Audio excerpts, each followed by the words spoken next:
Deuteronomy chapter 23.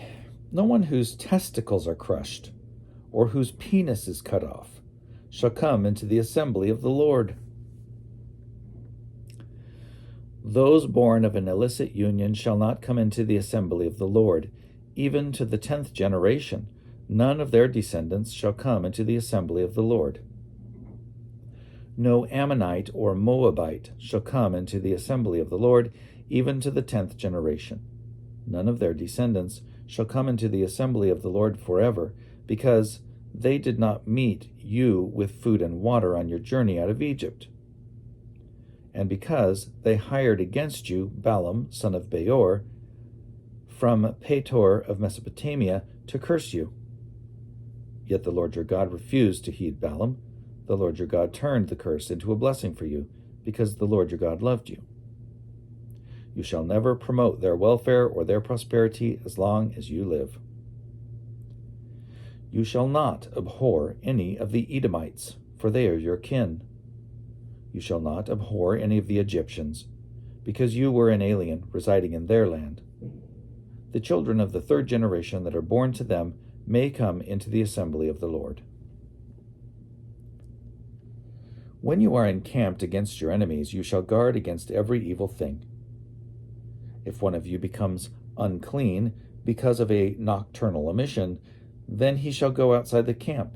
He must not come within the camp. When evening comes, he shall wash himself with water, and when the sun has set, he may come back into the camp.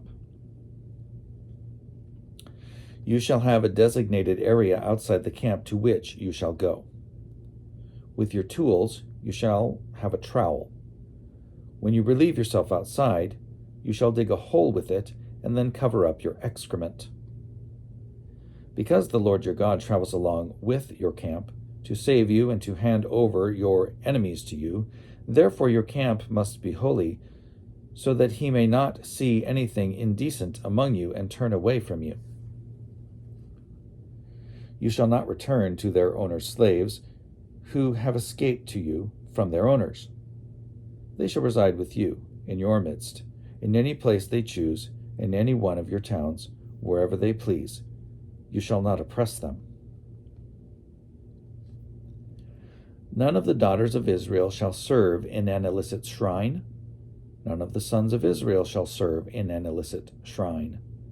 You shall not bring the fee of a prostitute or the wages of a dog into the house of the Lord your God in payment for any vow, for both of these are abhorrent to the Lord your God.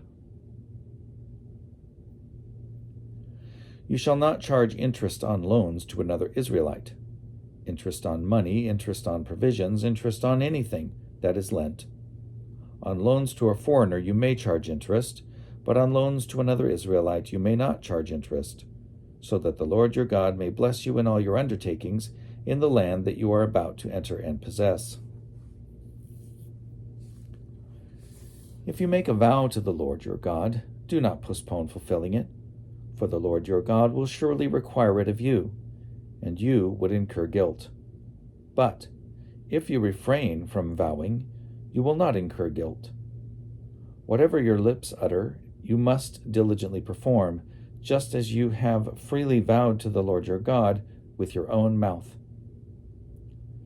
If you go into your neighbor's vineyard, you may eat your fill of grapes, as many as you wish, but you shall not put any in a container.